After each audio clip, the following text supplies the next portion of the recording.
مساء الخير إلى جميع المشاهدين في لبنان والعالم. لكل فن أربابه، وقد اجتهدوا ثابروا ليصلوا.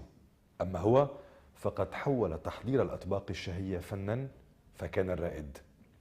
أعطى فن الطبخ علامات النبل، وأضفى على المطبخ نكهة الفخامة والأناقة والرقي. أشهر المدن اعتادت رائحة وصفاته الذكية، فأصبحت مطاعمه معالم أساسية. ارتقى بمطاعمه الثلاثة في مدينة باريس، إمارة موناكو، ومنهاتن نيويورك إلى مصاف التسعة نجوم، ليعانق بالتالي تخوم المجد. 30 عاما في حقل المأكولات جعلت منه واحد من 100 رجل الأكثر ثراء وشهرة، استنادا إلى مجلة فوربس الاقتصادية العالمية. فنان، رجل أعمال، صاحب رؤية، مكتشف مواهب، وصديق النخبة. Alain Ducasse هو كل هذا. Alain Ducasse, bonsoir et merci d'être avec nous ce soir. C'est un plaisir de vous rencontrer et de vous présenter au public libanais et arabe. La haute gastronomie, est-ce un luxe? Et par conséquent, êtes-vous un géant du luxe? Non, c'est une nécessité pour participer à la bonne image de la gastronomie en général. C'est comme la haute couture par rapport au prêt-à-porter. La haute couture est nécessaire au prêt-à-porter parce qu'il faut de l'excellence partout pour qu'on s'intéresse à une profession et pour que vous m'invitiez aujourd'hui. Vous êtes l'une des 100 personnalités les plus influentes, les plus célèbres dans le monde entier. Ce statut, comment vous le vivez? Alors d'abord, je vais m'attacher quotidiennement à avoir du plaisir à faire mon métier, c'est-à-dire à apporter quelque chose, à m'améliorer et à améliorer la prestation que je donne dans mes restaurants. Les restaurants dont je m'occupe personnellement sont Paris, Monaco et New York. C'est là que je suis attaché à la haute gastronomie, uniquement dans ces lieux, et cela participe à donner de l'image et du sens à l'ensemble de nos activités, dans lesquelles d'ailleurs nous apportons la même attention aux détails, car la différence entre un lieu normal et un lieu différent, c'est les détails qu'on va y apporter. Et bien sûr, les établissements de haute gastronomie sont des lieux où l'excellence est partout. C'est une espèce de compilation d'excellence pour participer au moment de bonheur que l'on va donner à nos clients. Ces petits détails. Ce ne sont que des détails, mais comme partout, je crois qu'il y a dans tous les métiers, il y a cette attention portée, cette compilation de détails qui fait la différence. Votre image, quand vous l'avez taillée? C'est en travaillant plus que les autres, mieux que les autres, plus vite que les autres, et peut-être en étant toujours curieux, toujours séduit, toujours étonné. Je vais toujours chercher non pas le défaut quelque part, mais je vais chercher pourquoi, qu'est-ce qu'il y a de différent, essayer de comprendre, essayer de coopter, de percevoir ce qui va m'enrichir. Et quand je suis enrichi des influences, je vais essayer de distiller et de proposer, enfin, ou d'intégrer et d'essayer d'améliorer notre quotidien. Nous ne sommes pas bons, nous essayons que demain soit meilleur et qu'après-demain, etc. Donc nous sommes en quête permanente d'évolution. Partout où l'on se trouve, on va s'attacher à apporter un peu plus de talent, une touche supplémentaire. Et je pense que c'est mon excitation, c'est cette évolution permanente, cette curiosité. Et je pense que le jour où je serai moins curieux, je pense que l'ensemble de mes restaurants commencera à décliner. Je n'ai pas envie de... Cette image de distinction, cette image de raffinement, cette image de luxe que vous représentez, que vous incarnez, à quel point vous ressemble-t-elle? Je pense d'abord qu'en France, nous sommes le dernier bastion de la haute gastronomie. La haute gastronomie, elle ne peut exister que s'il y a bien sûr de l'excellente nourriture, il faut des arts de la table, il faut un excellent service, il faut une excellente sommellerie. Donc je suis l'incarnation de cette excellence française dans mon métier, dans le métier de l'hospitalité, dans le métier de la haute gastronomie, parce que c'est ce qui nous correspond le mieux, parce que traditionnellement, culturellement, nous avons commencé la haute gastronomie il y a de cela longtemps. Il y a de nombreux interprètes. Je pense que la gastronomie, il n'y a pas une gastronomie française, il y a des individus, des grands cuisiniers, qui chacun dans leur établissement a essayé de donner le meilleur de sa personnalité pour créer cette différence. Et je pense que la France, c'est la compilation de ces différences qui fait la présentation et la proposition la plus variée, la plus étonnante, la plus luxueuse. C'est un peu comme la haute couture, la haute gastronomie, ça participe à la visibilité de la nourriture dans notre pays. Mais il y a des grands concurrents, c'est tout ce qui se passe depuis toujours, depuis des millénaires, je vais dire, c'est la Méditerranée, car quotidiennement en Méditerranée, le vrai luxe, c'est d'avoir des poissons qui ont du goût, des légumes qui ont du goût, des fruits qui ont du goût. Et là, c'est un bonheur extraordinaire que de se retrouver ici à Beyrouth, au bord de la Méditerranée. Qui est votre concurrent? Qui est votre adversaire? Partout. Qui vous fait la concurrence? Qui est votre adversaire? Non, non, mais la concurrence est partout. La concurrence est mondiale. Enfin, nous sommes rentrés dans... s'il y a 25 ans, on pouvait dire qu'en France, il n'y avait pas de concurrence, ou il y a 30 ans, aujourd'hui, la compétition elle est mondiale, elle est presque interplanétaire. Donc je pense que partout, dans chaque ville, plus je voyage, plus je m'aperçois que le niveau, l'échange, c'est-à-dire la chose la mieux partagée du monde, c'est le savoir-faire. Donc le savoir-faire est partout, donc tout le monde est venu apprendre partout. Aujourd'hui, on fait des bons vins partout, ça dépend du terroir. Donc la différence, notre chance, notre différence en France et au bord du bassin méditerranéen, c'est les produits. Une excellente technique, une technique maîtrisée, l'assistance des nouvelles technologies qui nous permettent encore d'être devant. Mais la promotion de la cuisine grâce aux médias, l'intérêt des jeunes cuisiniers et des restaurateurs dans le monde, c'est de s'améliorer. Donc la compétition est mondiale. Donc la concurrence est partout, je me méfie. Alain Ducasse, vous êtes le visionnaire, vous êtes le directeur, vous êtes le chef exécutif de tout ce holding. Plusieurs tâches vous y incombent. Ce que je souhaite savoir, c'est comment ce one-man show travaille-t-il? D'abord, je suis celui qui, plus qu'un dirigeant, je suis celui qui donne la direction. Celui qui donne la direction, c'est celui qui a intégré beaucoup de sentiments de ce qui se passe dans le monde pour essayer de trouver quelle route on va prendre quand on vient faire un restaurant de dessert à Beyrouth. Qu'est-ce qu'on va proposer? On ne va pas proposer de la nourriture, on ne va pas essayer de faire la compétition avec ce que vous préparez traditionnellement depuis des millénaires, je vais dire. Donc on va essayer de faire une proposition de pâtisserie française, qui est ce que l'on maîtrise le mieux. Donc essayer de faire une proposition différente. Mais aujourd'hui, l'environnement est aussi important que la nourriture. Donc c'est le casting à la fois des clients, du personnel, du matériel, l'harmonie entre le contenant et le contenu, l'épaisseur du papier, le logo, la typo, la couleur de la cravate. Enfin, tout ça participe au bonheur. C'est-à-dire quand vous rentrez dans un de nos restaurants, où que ce soit à Beyrouth, ou que ce soit un bistrot au fin fond de la campagne, je pense qu'il faut ressembler à ce que l'on a décidé. C'est-à-dire ce que l'on a décidé dans le moindre détail, il faut le proposer. Il faut raconter aux clients une vraie histoire. Et l'histoire, on la raconte, mais il faut que le consommateur il vienne la trouver quotidiennement. Et je pense que notre différence, c'est que nous allons essayer toujours de donner l'hospitalité. Parce que même si l'on n'est pas parfait, je pense que si on a donné l'hospitalité, on a déjà gagné le cœur du client. Et gagner le cœur du client, c'est important parce qu'il va garder, même s'il n'a pas gardé un bon souvenir de la nourriture, il va garder un bon souvenir de l'accueil. Et puis on va essayer aussi de lui donner la bonne nourriture. Vous avez une équipe bien rodée. Est-ce que cette équipe vous doit tout ou vous devez tout à votre équipe?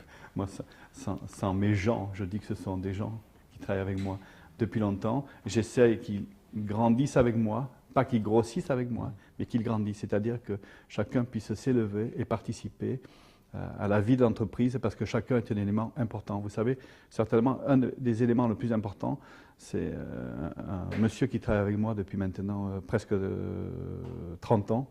J'avais 18 ans quand il a commencé avec moi, donc il est bientôt 30 ans. Il nettoie la vaisselle à Monaco, il nettoie le vermeil. Le vermeil, c'est de l'or sur de l'argent. Donc, chaque jour, il nettoie et il entretient. Et je pense que c'est la personne la plus importante parce que si vous mangez et que votre cuillère est sale ou n'est pas parfaitement brillante et propre, je pense que vous démarrez votre repas avec un grand handicap. Donc je pense que c'est peut-être l'élément le plus important.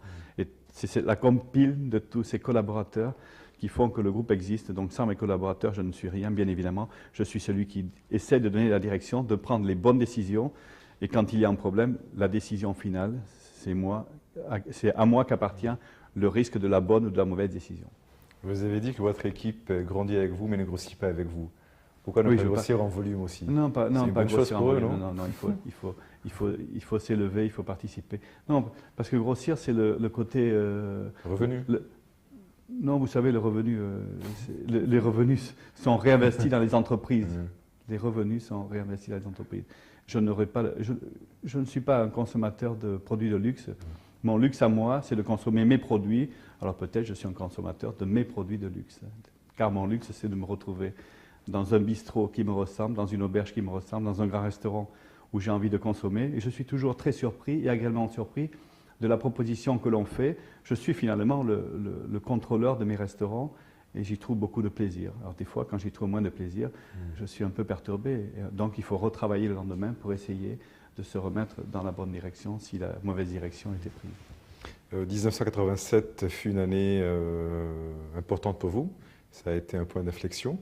Vous êtes implanté à Monaco, plus précisément à l'hôtel de Paris, qui est dirigé par la Société des Bains de Mer, qui dirige d'ailleurs les hôtels et le casino de Monte-Carlo, de la Principauté de Monaco.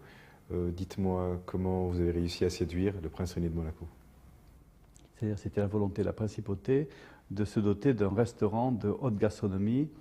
Et je crois que la proposition qui a séduit le prince Rény et la famille princière, c'est de dire nous sommes en Méditerranée, nous sommes dans un petit pays, nous allons faire cette cuisine de la Méditerranée qui est essentiellement une cuisine pauvre, une cuisine de famille, une cuisine de partage. Nous allons la préparer de manière à ce qu'elle soit intégrée dans la haute gastronomie. Et finalement, Monaco, c'est certainement le restaurant le plus élégant, le plus raffiné, le plus distingué, où l'on propose la cuisine de la Méditerranée. C'est-à-dire nous avons intégré tous les produits, toutes ces saveurs, ces couleurs, ces odeurs, car en Méditerranée, les produits ont une saveur que nulle part au monde ailleurs on peut trouver. Donc on a imprimé notre savoir-faire, notre professionnalisme sur un regard de ce que l'on trouve au marché, de ce que les paysans, les hommes, les femmes, les éleveurs, les pêcheurs nous apportent.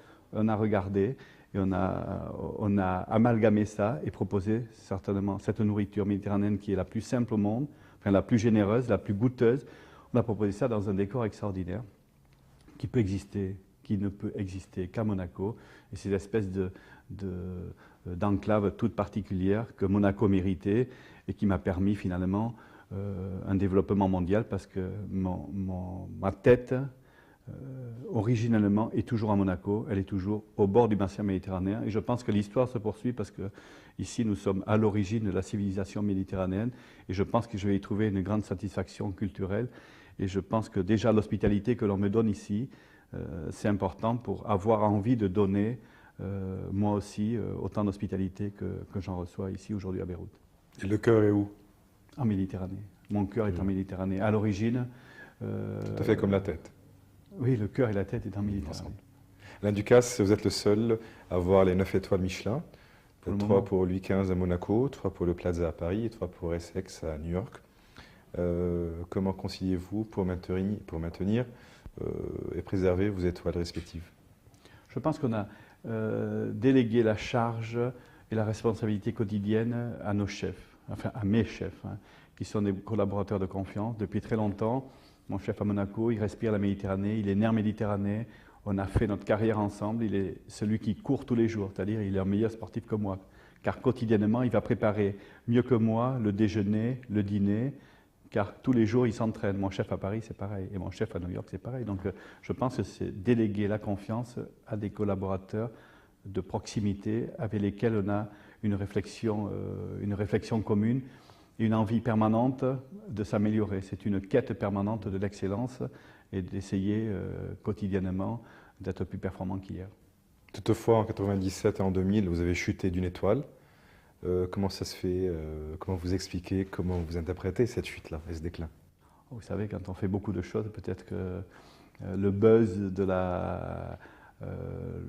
s'est fait un buzz négatif, mais je pense que rien n'allait arrêter notre volonté de continuer, de s'améliorer. Et puis finalement, les étoiles sont revenues, elles sont reparties, elles sont revenues.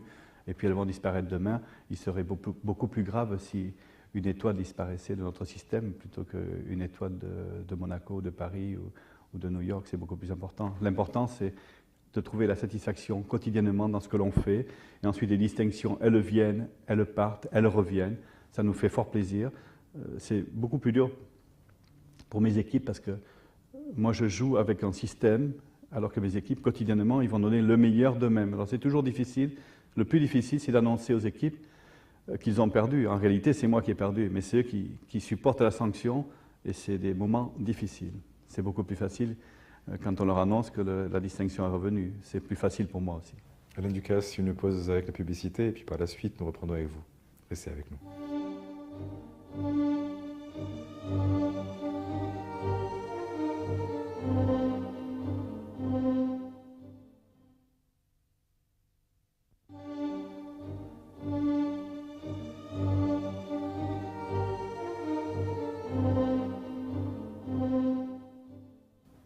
à l'émission Wara al-Wujuh, on a des visages, et ce soir nous recevons Alain Ducasse.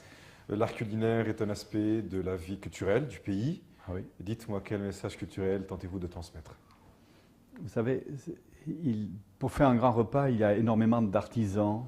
À l'origine, il y a des producteurs, des fournisseurs, il y a beaucoup d'éléments. D'ailleurs, il serait intéressant de raconter, quand on arrive à un plat, tout le système. Qu'est-ce qui permet d'élaborer l'excellence quand on arrive dans la salle du restaurant.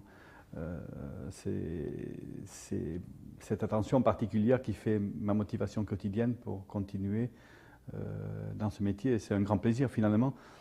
Ce que je fais, c'est très égoïste. C'est essayer d'assouvir en permanence une satisfaction, une curiosité, une évolution.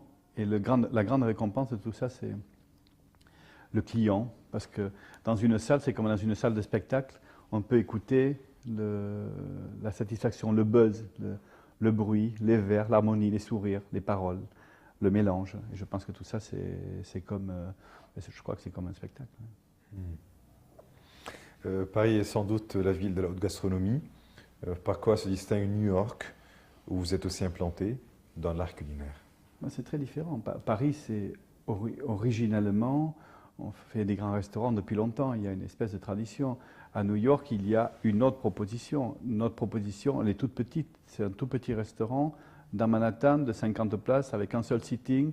Donc nous sommes très exclusifs. C'est cette volonté, non pas d'imposer, mais de proposer à New York un lieu différent, une espèce d'endroit d'excellence à la française, sans dévoiement. La difficulté, c'était de rester dans l'esprit d'origine de la haute gastronomie, comme à Monaco, comme à Paris, de proposer ça à New York. Bon, c'était un début difficile puisque la presse new-yorkaise et la presse américaine nous a agressés parce qu'on a immédiatement pensé que c'était la France arrogante.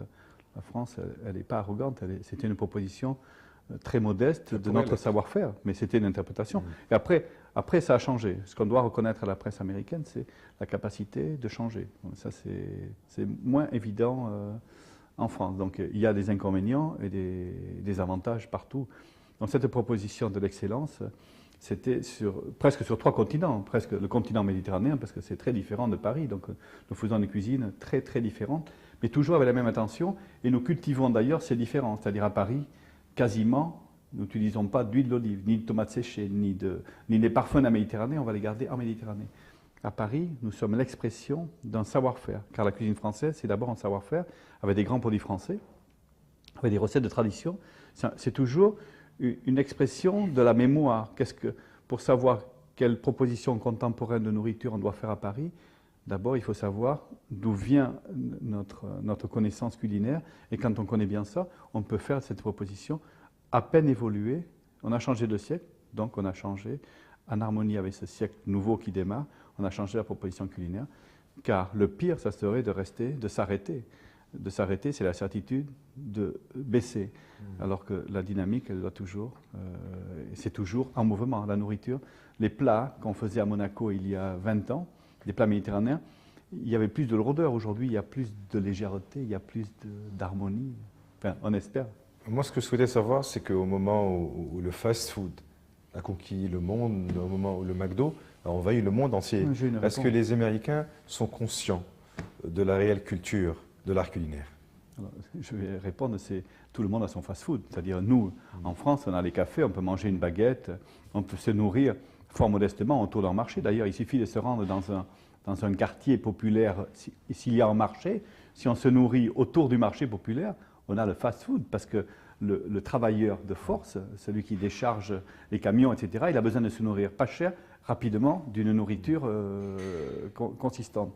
Les Espagnols aussi, ils ont leur bar à tapas, ils peuvent se nourrir debout avec un verre de vin. Les Italiens aussi, ils ont les panini.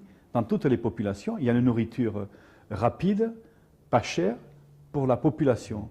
C'était à nous les peuples européens, enfin les peuples qui avaient un passé, une nourriture habituelle, populaire, rapide, pas chère, de continuer à préserver cette culture. C'est notre faute.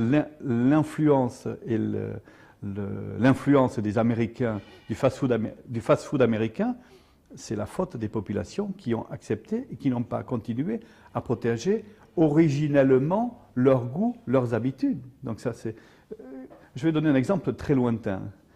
À Tokyo, qui subit aussi les influences du fast-food de goût américain, mais quand on va autour d'un marché à Tokyo, on s'aperçoit qu'il y a des nourritures populaires très peu chères, des restaurants de gens qui travaillent, qui ont besoin de manger rapidement pas cher. Donc c'était à nous de nous protéger. Et ainsi, l'Amérique aurait fait sa proposition pour son pays. L'Europe aurait continué à garder ses propositions qui satisfaisaient parfaitement. Les cafetiers français auraient continué à servir des bons sandwichs qui satisfaisaient parfaitement la population. Donc c'est à nous de préserver nos cultures. Je pense que la richesse du monde d'aujourd'hui, c'est que chacun doit continuer à préserver sa culture. Ça ne veut pas dire ne pas avoir la connaissance de la culture des autres, avoir la connaissance de la culture des autres, mais à la découvrir chez lui. Et je pense que comme ça, ainsi il y aura moins de confusion. Et moi je suis pour la défense des identités, de ce qui est originel dans le goût, de ce qui est originel dans la manière de se comporter.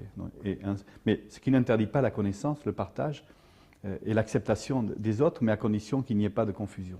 Très brièvement, aux États-Unis, les restaurants gastronomiques français sont nombreux peut-être. Je peux citer en l'occurrence le Cirque et la Grenouille, le restaurant d'Alain Ducasse. Par quoi se distingue-t-il par rapport à ces restaurants-là?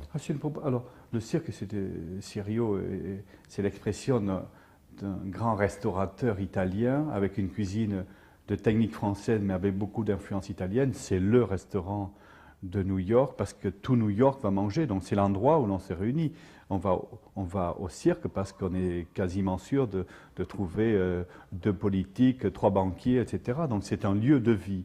La Grenouille, c'est un restaurant qui est depuis 50 ou 60 ans. Madame Masson est arrivée après la guerre à New York. C'est une proposition de gastronomie française classique, très traditionnelle, avec cet aspect très traditionnel, avec des bouquets extraordinaires, et les enfants continuent comme ça. La proposition du restaurant Alain Ducasse à New York, c'est une proposition contemporaine, c'est-à-dire le restaurant à 50. Donc évidemment, il est différent que ceux qui ont commencé en 50 ou en 55. Il est contemporain, c'est-à-dire il est d'aujourd'hui, il est du siècle qui démarre. Il est une proposition de l'excellence française, mais purement française. Alors que la Grenouille, c'est une proposition traditionnelle. Mais encore une fois, c'est préserver cette origine, cet esprit à la Grenouille. Je trouve ça extraordinaire. C'est unique à New York. La cuisine évolue certes, les nouveaux plats avec leur exotisme, avec les épices ajoutées, avec leur nouveauté. Ce sont des intégrations mesurées. Il faut que ce soit des intégrations mesurées. Les influences, elles doivent avoir le temps du mélange. Mais le mélange, ça nécessite pour qu'il soit juste, il faut laisser du temps, de l'intégration. C'est comme les peuples, il faut le temps de l'intégration pour que les influences, les courants de goût soient parfaitement intégrés. Ce n'est pas parce qu'on a mis des épices sur le bord d'une blanquette de veau qu'on en fait un plat évolué. On a simplement mis des épices sur le bord. Et puis après, si on met 3 épices, on va faire une confusion. Moi, ce que je voulais savoir, si ces nouveaux plats l'emportent sur les plats traditionnels, les plats à l'ancienne. Non.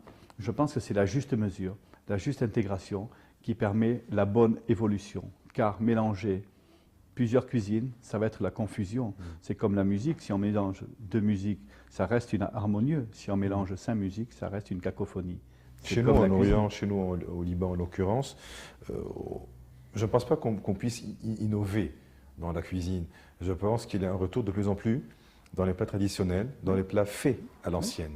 Et c'est des plats qui sont très recherchés. Et je me demande où est-ce qu'on peut moderniser. J'imagine qu'il y a une certaine stagnation. Et je pense que vous êtes plus ou moins familier avec la cuisine libanaise, non? Oui. Est-ce que vous pensez qu'il y a possibilité de C'est le goût de la moderniser? Méditerranée. Le Liban, c'est une espèce de compression des goûts de la Méditerranée avec un grand savoir-faire, avec une grande tradition. Ça, il ne faut rien bouger.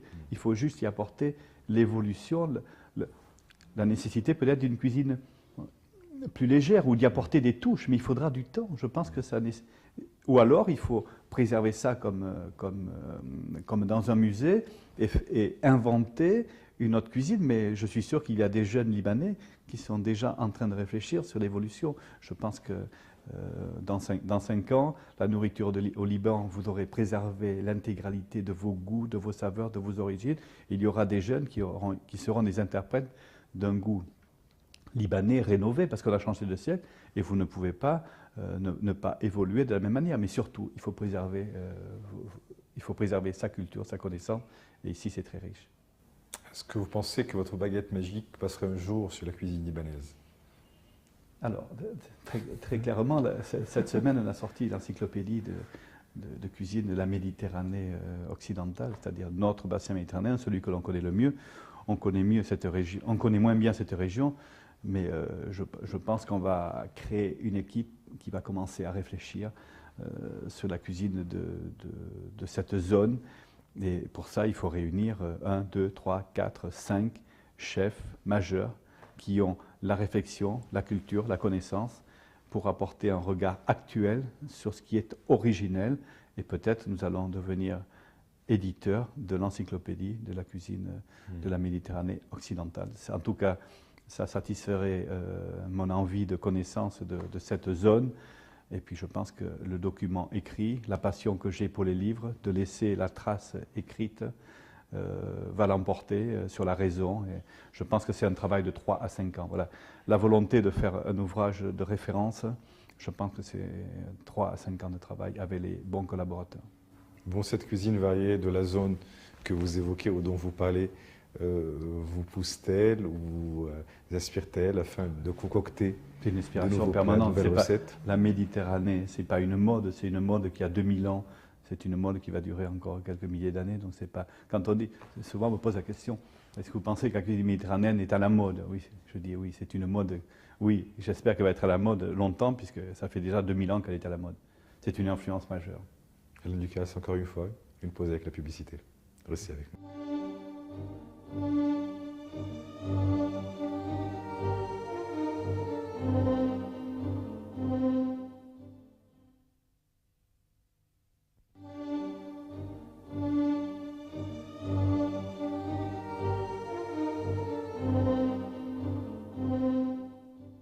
Retour à l'émission Voilà le jour consacrée ce soir à Alain Ducasse, le grand chef français et international. Alain Ducasse, tous les grands chefs publient aujourd'hui des livres de recettes, divulguant ainsi des secrets culinaires. Dites-moi, la magie de l'art culinaire n'est-elle pas ainsi occultée?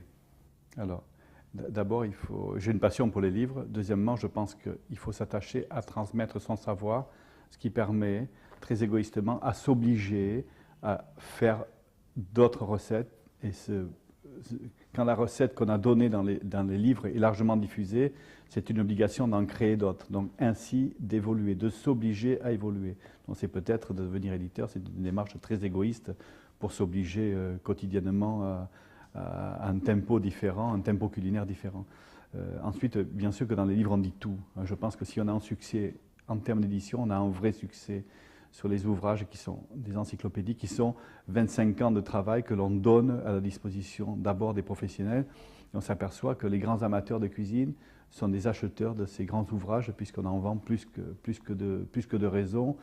Alors bien sûr, ce sont des livres chers, parce que ce sont des livres où il y a des équipes de 3 à 5 personnes pendant 3 à 5 ans pour vider la mémoire de 25 ans de travail professionnel. Et je pense que toute la magie, enfin, on ne donne pas la magie, mais en tout cas, on donne l'intégralité de la recette. Et ensuite, une recette, elle ne vit pas s'il n'y a pas la passion et l'attention de celui qui l'a fait. Donc, c'est-à-dire, si un confrère de Bordeaux va faire sa recette, il a aussi besoin d'apporter sa touche personnelle. Parce qu'une recette, si elle est parfaitement exécutée et si elle n'a pas la personnalité, il faut qu'il y ait une touche, il faut qu'il y ait une relation presque charnelle entre celui qui fait la recette, entre celui qui exécute, il faut qu'il amène sa touche. C'est ça la différence. Et je pense que dans mes équipes, quand on dit comment font vos chefs, eh bien mes chefs, ils apportent leur cœur à la recette. Sinon, la recette, elle serait inerte, elle serait morte. Elle serait certes parfaite, mais parfaitement morte. Donc elle a besoin de la vivacité, elle a besoin d'une relation avec celui qui l'a fait. Vous avez dit un jour, je suis davantage un designer culinaire plutôt qu'un acteur cuisinier. Designer de restaurant, mais dans le restaurant, la base essentielle du restaurant, c'est la cuisine. Qu'est-ce qu'on va trouver dans l'assiette? C'est un élément indispensable, nécessaire, mais pas suffisant. Donc pour être parfaitement bien aujourd'hui, quand on va prendre un dîner, on a aussi besoin, quand vous rentrez, de la bonne lumière, du bon sourire, du bon espace sur la table, du bon objet. Et tout ça participe au plaisir final qui est que l'heure, les 2 heures ou les 3 heures que vous allez passer à partager la nourriture avec vos amis, cette notion de partage, tous les éléments qui participent au plaisir, ça va jusqu'à la typographie, l'épaisseur du papier, le toucher du linge, la couleur de la nappe, la lumière, enfin tout ça participe à votre plaisir. Et aujourd'hui, nous nous occupons de tout, de la couleur du bois, de la lumière. On s'occupe de tout et je n'aime faire que ça, c'est-à-dire participer à l'élaboration de tout le détail pour que cette nourriture, qui est l'élément essentiel, soit parfaitement présentée, que ce soit en harmonie. Je pense que le contenant et le contenu aujourd'hui de ces espaces de vie, de ces espaces de partage autour de la nourriture, c'est essentiel pour le succès d'un lieu. Mais être obsédé du détail, être prisonnier, être esclave du détail, c'est une tâche qui est très difficile. Non? C'est un grand bonheur, c'est comme une drogue, vous savez, c'est ce besoin je pars en voyage et je vais toujours amener un objet, donc j'ai des valises qui ne sont pas encore déballées d'objets que l'on va apporter comme ça, comme des touches qui ont une histoire. On vient apporter de l'histoire sur quelque chose que l'on crée. Donc, on a besoin d'objets, on a besoin de se rassurer. J'ai besoin de me rassurer, d'avoir la connaissance de ce que l'on fabrique, d'où ça vient, pourquoi on y a apporté cette évolution. Je peux raconter quasiment dans tous mes plats pourquoi on a fait ce plat, mais pourquoi on a fait le support, et pourquoi on a fait la nourriture comme ça, comment on l'a fait évoluer. Et ce plat-là, il ne sera pas le même dans 5 ans, parce que nécessairement, si on prend l'habitude de le préparer de la même manière pendant 5 ans, à un moment, l'habitude qui s'installe, c'est la mauvaise habitude. C'est jamais la bonne habitude qui vient comme ça se greffer. Donc, c'est la nécessité permanente d'y apporter une évolution, d'y apporter un regard différent pour garder l'excitation. Il y a besoin de ce risque, de cette partie de nouveauté permanente pour que le plat évolue, parce que la société évolue et pour pas qu'il y ait un endormissement de celui qui le prépare quotidiennement, parce que la répétition, c'est souvent... il a besoin, pour nous, cuisiniers, il a besoin d'un peps différent, d'une touche différente, d'une évolution différente. Donc c'est aussi, cette proposition, elle a besoin d'exciter le client. En tout cas, ça nous excite nous, donc c'est en conséquence, j'espère que le client va y trouver un plaisir différent, un plaisir permanent et une pointe de différence. En ce moment, on amène de l'acidité. J'ai dit, allez, on va mettre de l'acidité parce que je trouve que on peut être un peu sweet, on peut être un peu trop bien, trop parfait, et je trouve que l'acidité va exciter le palais. Voilà, c'est la tendance qu'on a. Donc, quand je dis je suis celui qui donne, je suis un designer, je suis celui qui va donner les touches, je suis celui qui va donner la direction. Vous êtes un homme qui recherche les grandes sensations, c'est vrai? Oui, on a besoin de ça, on a besoin de se faire peur. Sinon, c'est comme... Si la vie elle est toujours comme ça, si elle est monotone, on a besoin de risque. Le risque, c'est aller vers l'inconnu et essayer de savoir si on est capable de faire. Donc, est-ce qu'on est capable de faire un restaurant de dessert à Beyrouth? Je ne sais pas, on va savoir dans 3 mois. J'espère que oui, que l'ensemble des aliments et des ingrédients et que l'excellent partenaire Pachi et la famille, c'est les relations familiales avec une famille ici à Beyrouth qui est installée, qui connaît. Avant le contrat, d'abord c'est du relationnel. Et la vie, je crois, l'évolution de nos entreprises, c'est des évolutions de relations que l'on a avec les personnes, avec des familles. Ce n'est jamais un contrat froid sans connaître celui qui est notre interlocuteur. Ce n'est pas une personne morale, c'est une personne physique avec qui on a une relation. En l'occurrence, ici à Beyrouth, c'est une famille. La famille Chouker, c'est une famille avec qui nous avons construit des relations pour arriver à ce que le bébé, il est là, et il existe. Maintenant, il faut l'accompagner dans sa nouvelle vie. Il faut l'accompagner avec toute l'attention d'une famille libanaise avec toute l'attention de la famille Ducasse. Donc on va essayer de l'accompagner pour qu'il devienne adulte et qu'à son tour il fasse des petits. Donc ce partenariat entre les Choucair, la famille de Lisa Choucair et vous-même, il a donné naissance à ce petit restaurant qui a été baptisé Tamaris. Est-ce que vous voulez nous en parler davantage? Mais Tamaris, d'abord, c'est une histoire. C'est parce que j'avais une affection particulière pour le tamaris que m'avait donné ma mère. C'était certainement l'arbre qu'elle aimait le plus, c'était le tamaris. Le tamaris, pourquoi? Donc c'est la couleur du tamaris en fleurs. D'abord, c'est un arbre de la Méditerranée. C'est un arbre très élégant. Et la couleur pourpre, plus le logo, c'est la cabosse du chocolat. Donc le chocolat, c'est la couleur du chocolat, c'est presque une odeur, la couleur du chocolat. Plus la couleur, le logo. Donc on a participé, on a un designer graphique qui travaille beaucoup pour nous en ce moment, qui est un jeune garçon qui a beaucoup de talent. Ouais. Donc on s'attache à la couleur, à la typo, au logo, voilà, tout ça, c'est l'échange. Je pense que c'est le bon nom pour la Méditerranée. Je pense que c'est le bon choix, c'est la bonne harmonie. C'est un détail, la typo du nom, la couleur, le logo, mais c'est un détail essentiel pour l'image. Alors, nous espérons que tout le temps qu'on a passé sur l'élaboration de Tamaris permettra d'avoir un bon retour sur l'investissement dans le temps qu'on a passé. Cette aventure, elle avait commencé depuis combien de temps? Depuis 15 mois déjà, mais nous sommes nombreux, on a été nombreux à participer à la naissance de cette fusion. Quoi. Oui. Bon, Alain Ducasse, vous avez joué à la diversification, vous continuez à le faire. Nous ne faisons que des restaurants. Maintenant, c'est un restaurant de dessert, mais notre métier, dans la diversification, c'est quand même notre métier d'origine. Nous sommes des restaurateurs et nous donnons l'hospitalité. C'est notre métier. Nous sommes toujours. Donc, parce que souvent, on dit la diversification, c'est il va vendre des chaussures, des cravates. Non, il vend de la nourriture. C'est la diversification dans le luxe de la gastronomie. Comme on l'a évoqué au début de l'émission. Vous vous en souvenez là? Oui. Je vous ai posé la question si vous considérez un géant du luxe de la gastronomie.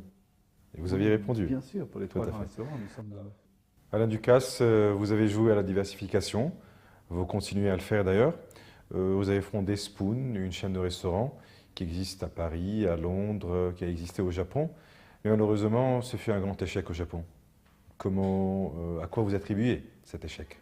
C'était un choix géographique. Alors, et pourtant, nous avions le sentiment d'avoir la bonne compréhension avec les bons partenaires, mais le choix n'était pas le bon puisqu'on était à 45 km de Tokyo, dans un centre commercial qui s'est avéré que la fréquentation... On a compris, trop tard, que la fréquentation de ce centre n'était pas en harmonie avec le concept Spoon. Le concept Spoon, c'est quand même un restaurant d'une certaine élégance, avec une proposition qui nécessite que le consommateur soit un consommateur qui ait voyagé. Et il s'avère que les gens qui venaient découvrir le centre de loisirs, puisqu'il s'agissait d'un centre de loisirs et d'un centre commercial, n'étaient pas le niveau pour Spoon. Alors on aurait pu rester là-bas, donc on a préféré dire on va quitter ce centre en attendant une proposition et de trouver le bon partenaire. Et effectivement, nous avons trouvé le bon partenaire, puisque maintenant, d'avoir décidé la fermeture dans ce centre, maintenant nous allons ouvrir la semaine prochaine avec Chanel dans Ginza, et c'était le bon choix. Vous savez, ça c'est des décisions qui appartiennent à Alain Ducasse, de dire nous allons décider de fermer, parce que je pense que ce n'est pas la bonne image pour nous dans cette adresse.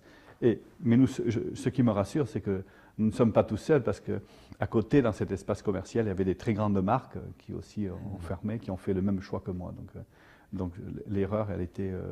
nous étions nombreux à avoir été séduits par un projet complètement novateur qui était 125 boutiques avec un centre de loisirs à 45 km de Tokyo. Alors, ne connaissant pas le Japon, comme on le connaît maintenant, avec la connaissance, ça veut dire qu'on a besoin de l'échange, on a besoin du relationnel. On avait certes le relationnel, mais pas suffisant pour comprendre le bon choix de la localisation à Tokyo. Et ça, c'est une bonne expérience. Je ne sais pas, M. Ducasse, si avec votre expérience, avec votre statut d'aujourd'hui, avec ce que vous représentez et qui vous êtes, vous avez droit à l'erreur. Ce n'était pas une erreur, c'était l'expérience. Ça s'appelle l'expérience. Oui, mais une expérience qui est mal fondée et qui n'est pas bien étudiée, non? Oui, mais il n'y a pas une seule marque qui n'a pas fermer un magasin. Est-ce que vous connaissez? Moi, je ne connais pas une seule marque qui n'ait pas fermé un magasin. Donc, c'est qu'à un moment donné, il y a des choix de localisation qui ne sont pas les bons. Et heureusement qu'on a l'expérience. Heureusement que l'on a des erreurs et qu'on doit les assumer. Ça enrichit pour continuer. Alors cette diversification est une diversification poussée. Aujourd'hui, vous êtes à Beyrouth pour le lancement de Tamaris. Demain, vous partez au Japon, à Tokyo, dans la capitale nippone, où vous lancez le nouveau restaurant Beige, une alliance entre Chanel et Alain Ducasse. Le nom Beige s'est attribué à la couleur de prédilection de Coco Chanel.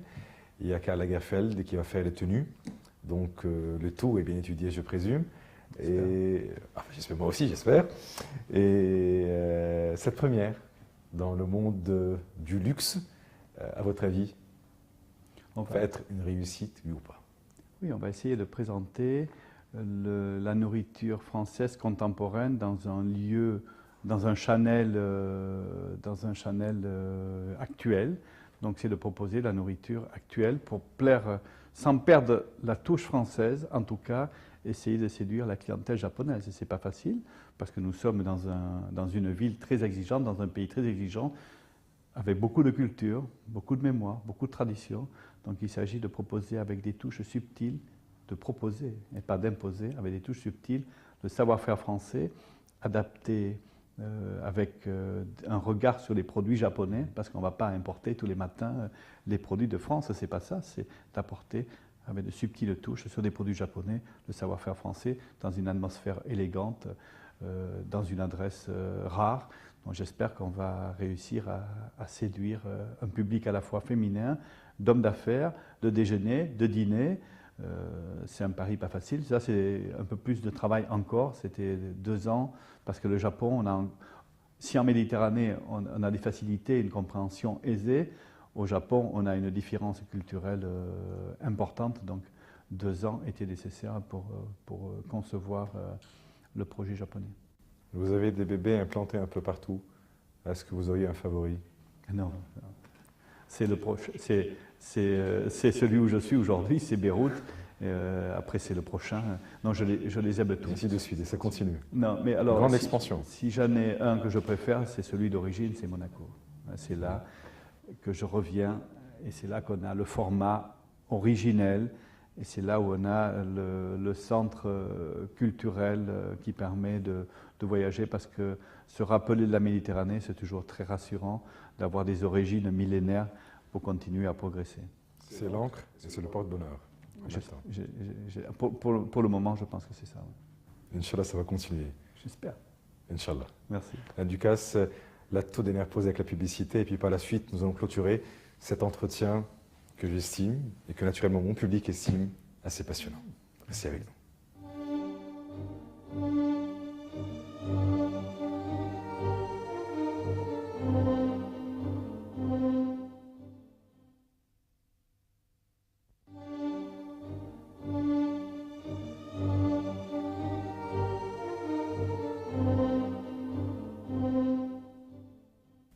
La toute dernière partie de l'émission Voilà Al-Oujou. Alain Ducasse, bonsoir encore une fois. À quel point vous aimez la vie? Parce que ce que je vais découvrir demain va m'enrichir d'une expérience supplémentaire. Il va me permettre d'avoir un regard différent, car une journée sans enrichissement serait une journée bien triste, donc ça va enrichir ma vie. C'est très égoïste. Que cherchez-vous précisément? Essayer de m'améliorer quotidiennement et apporter du bonheur aux gens et à apporter quelque chose, c'est-à-dire de faire. Hein. Ce que je veux, c'est faire une journée sans rien, soit sans rien pour moi et sans rien pour les autres, sans rien donner, est une journée triste.